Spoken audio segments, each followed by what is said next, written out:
हाय दोस्तों, आपका स्वागत है टीच वर्ल्ड में। उम्मीद करते हैं आप सब अच्छे होंगे। कैसे आप सबका हालचाल? उम्मीद करते हैं ठीक ही होंगे।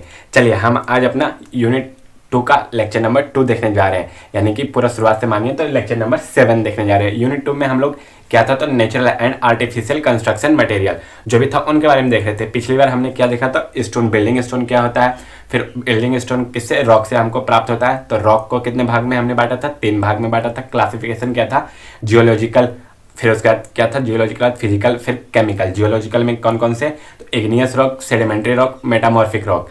फिर इग्नियस रॉक क्या था, तो जो भी मोल्टेन लावा निकला था उससे जो भी बना हुआ था अर्थ सरफेस के ऊपर और अर्थ सरफेस के नीचे ठंडा होने के बाद रॉक, उसको इग्नियस रॉक बोले थे। सेडिमेंट्री रॉक यानी कि पानी में लगातार डिपोजिशन होने के कारण जो क्ले और सिल्ट है उनका डिपोजिशन होने के कारण लेयर बाय लेयर प्रेशर के बनने के कारण जो रॉक फॉर्मेट हुआ तो उसको सेडिमेंट्री रॉक कहा था हमने।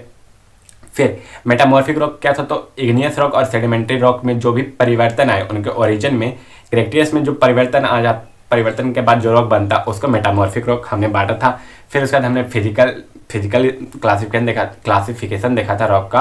वो जनरली स्ट्रक्चर के आधार पे था, तो उसमें हमने क्या क्या देखा था, तो सर्टिफाइड रॉक का उदाहरण क्या था, तो लेयर बाय लेयर वो टूट जाता था। फिर उसके बाद अनसर्टिफाइड रॉक यानी कि सेडिमेंट्री रॉक जो था, सर्टिफाइड रॉक था। अनसर्टिफाइड रॉक क्या था, तो अनसर्टिफाइड रॉक में लेयर बाय लेयर हम तोड़ नहीं सकते थे, ये एक ही तरीका से मटेरियल का बना हुआ रहता था। तो इसमें क्या आ जाता था, इसमें इग्नियस रॉक आ गया था। फिर फॉइलेट रॉक, इसमें एक ही डायरेक्शन में टूटने का डायरेक्शन जो होता था वो एक ही होता था, एक बार यहाँ से पिन के तो एक बार में टूट जाएगा। तो इसमें कौन सा आ जाता था, हमारा मेटामॉर्फिक रॉक आ जाता था इसमें। फिर केमिकल में हमने क्या क्या बांटा था, तो केमिकल में हमने सिलिशियस, जिसमें मेनली कंपोनेंट क्या था, तो सिलिका का था। फिर उसमें हमने आर्जिलिशियस, तो इसमें मेन कंपोनेंट कौन कौन था, तो क्ले और एल्यूमिना था। फिर हमने कैलकेरियस में बांटा था, जिसमें लाइम और कैल्शियम कार्बोनेट था। यहीं पे हमारा लेक्चर नंबर 6 खत्म हो गया था, यूनिट 1 का लेक्चर नंबर 1 हमने समाप्त किया था। आज हमें देखना है कि requirement of good building stone, जैसे कि आप हेडिंग भी देख रहे होंगे, requirement of good building stone, यानी कि जो भी बिल्डिंग स्टोन हम यूज करें उसमें क्या क्या कैरेक्टर्स होना चाहिए, उसका कौन कौन सा गुण होना चाहिए कि हम उसको गुड बिल्डिंग स्टोन बोलेंगे। तब हम उसको लेके आते हैं, यहाँ इंट्रोडक्शन था लेक्चर का, हम उसको लेके आते हैं। पहले हम लिख देंगे कि कौन कौन सा है, मतलब कौन कौन सा नेसेसरी है वो पहले लिख देंगे, फिर इनके बारे में जानेंगे। आज इस लेक्चर में हम यहीं तक देखेंगे। उसके बाद अगर जो टाइम रहा थोड़ा सा बचेगा तो हम जनरल कैरेक्टरिस्टिक्स भी देख लेंगे, कैरेक्टरिस्टिक्स भी देख लेंगे। किसका, तो बिल्डिंग स्टोन का। तो वही कैरेक्टरिस्टिक्स में भी लगभग यही सब चीज़ आता है कि अपीयरेंस अच्छा होना चाहिए, ये भी थोड़ा बहुत सेम ही चीज़ आ जाता है।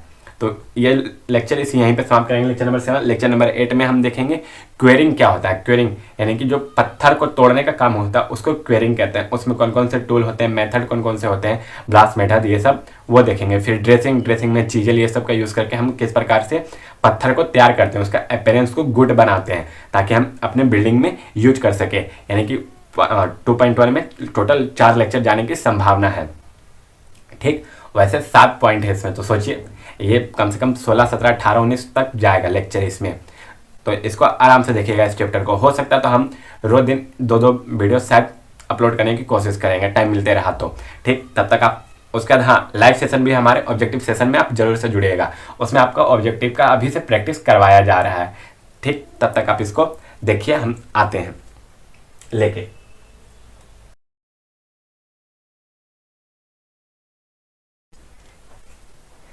देखिए दोस्तों, अभी जैसे कि हमने आपको बताया पहले कि हम requirements of good building stone देख रहे हैं, कि जो भी बिल्डिंग स्टोन है उसका अच्छा होने का क्या क्या रिक्वायरमेंट है, क्या क्या आवश्यकता है, वो चीज़ हम देख रहे थे अभी।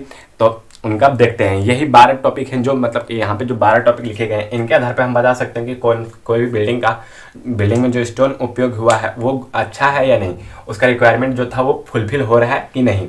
तो कौन से 12 हैं देखते हैं। पहले अपीयरेंस यानी कि उसका लुक जो है वो कैसा है, यानी कि उसका जो बनावट जो हो रहा है वो लुक कैसा है, देखने में अच्छा है कि नहीं। ड्यूरेबिलिटी यानी कि उसमें कितना लोड वो सह सकता है, वही ड्यूरेबिलिटी। क्रशिंग स्ट्रेंथ यानी कि कितना लोड वो सहेगा उसके बाद टूट जाएगा। फिर हार्डनेस, उसमें कितना कॉम्पैक्टनेस है, वो सब चीज़। स्पेसिफिक ग्रेविटी यानी कि उसका कितना स्पेसिफिक ग्रेविटी है वो देखना है हमको। फ्रैक्चर यानी कि वो किस प्रकार से बना हुआ है, उसका जो शार्प होता है, एज होता है, वो शार्प है कि नहीं है, वो एक समान है कि नहीं है, इवन है कि नहीं है, वो सब किसमें आ जाता है, फ्रैक्चर्स में। रेजिस्टेंस टू फायर यानी कि वो आग लगने पे हमें सुरक्षा देगा कि नहीं देगा उस प्रकार। फिर टेक्सचर यानी कि जो भी बनावट है उसका कितना कॉम्पैक्टेड है, कितना ज़्यादा कॉम्पैक्ट रहना चाहिए, कितना है नहीं है। क्रिस्टलियन रहना चाहिए, यानी कि वही ऐसे वाला रहना चाहिए, ना कि ऐसे वाला रहना चाहिए रॉक कि जो सिंपल ही एक बार लेयर में टूट जाए। यानी कि सीधे अनसर्टिफाइड रॉक रहना चाहिए, सर्टिफाइड रॉक नहीं रहना चाहिए, और फॉइलेट भी नहीं रहना चाहिए। फिर उसका वाटर एब्जॉर्प्शन कि कितना पानी अवशोषित करना चाहिए, कितना नहीं करना चाहिए। सीजनिंग, इसमें कितना दिन सुखाना चाहिए, कितना दिन नहीं सुखाना चाहिए। फिर परसेंटेज ऑफ वियर, कितना उसमें हम वियर टेयर करेंगे, रगड़ेंगे तो कितना परसेंटेज वो अपने ऊपर झेल सकता है, यानी वो चीज़ देखेंगे। फिर टफनेस इंडेक्स, यानी कि एकाएक देखिए, ऐसे मान के चलिए पत्थर है, एकाएक हम लोड लगा रहे हैं तो इस पर जितना लोड आया कितना लोड वो झेल सकता है, कितना तक वो लोड झेल सकता है, अब कौन सा पत्थर रहने पे कितना लोड झेलता है वो इसमें देखेंगे। देखिए, बिल्डिंग कंस्ट्रक्शन एक ऐसा सब्जेक्ट है जिसमें आपको बहुत ज़्यादा चीज़ मिलेगा आपको, कि एक पॉइंट के अंदर 12-15 पॉइंट रहेगा। जैसे कि देखिए इसमें क्या है, requirement of good building stone में 12 पॉइंट इसमें भी है। फिर इसके आगे जो आएगा general characteristics of building stone, उसमें भी 7-8 पॉइंट से ऊपर ही आपको मिलेगा। तो देखिए इन सब पॉइंटों को देख के घबराइए मत। इस पर देखिए एक शेर याद आ गया, देख, मुकद्दर तक तू जाने के लिए कर मेहनत, मुकद्दर तक जाने के लिए तू कर मेहनत। एक दिन ऐसा भी आएगा जब मुकद्दर तेरे चरणों में होगी, तू उसके ऊपर खड़ा होकर जश्न मनाएगा। यानी कि जो भी तुम्हारा लक्ष्य है वहाँ तक जाने के लिए आप मेहनत करते रहिए, कोई दिक्कत नहीं है। जब तक मेहनत नहीं कीजिएगा वहाँ तक आप नहीं पहुँचिएगा। मेहनत करते रहिए, एक ना एक दिन आपको कामयाबी मिलेगा। उस दिन आप उस लक्ष्य के ऊपर खड़े रहेंगे, लक्ष्य आपके कदमों में होगा। मेहनत करते रहिए। और हाँ देखिए, ये जितने भी 12 के 12 टॉपिक हैं, इनमें डाटा का खेल है, यानी कि जो भी होगा एक नॉमेरिकल वैल्यू होगा, उससे ऊपर होना चाहिए, उससे ऊपर नहीं होना चाहिए। ये सब नॉमेरिकल वैल्यू इसमें आएंगे, तो इसको अच्छा से याद कीजिएगा। यहाँ से ऑब्जेक्टिव क्वेश्चन पूछने के चांसेस रह सकते हैं, ठीक। तो आपको देखिए ऑब्जेक्टिव सेशन के लिए हमने एक नया सीरीज भी स्टार्ट किया है, ऑब्जेक्टिव सेशन स्पेशल चल रहा है लाइव में, तो उसमें आप जरूर से जरूर जुटें। 15 क्वेश्चन हो चुके हैं ऑलरेडी। हमारे चैनल पे जाइए, वहाँ पे ये वीडियो उपलब्ध है, कौन सा ऑब्जेक्टिव सेशन वाला, वहाँ पे जाइए। तो ये 15 क्वेश्चन उसमें ऑलरेडी हो चुके हैं, तो वही इसको देखिए, जरूर से जरूर देखिए ऑब्जेक्टिव सेशन। अपने दोस्तों को शेयर कीजिए ज़्यादा से ज़्यादा, ताकि वो भी इसका फ़ायदा उठा सकें। लाइक कीजिए, सब्सक्राइब कीजिए, तब तक आप इसको उतारिए।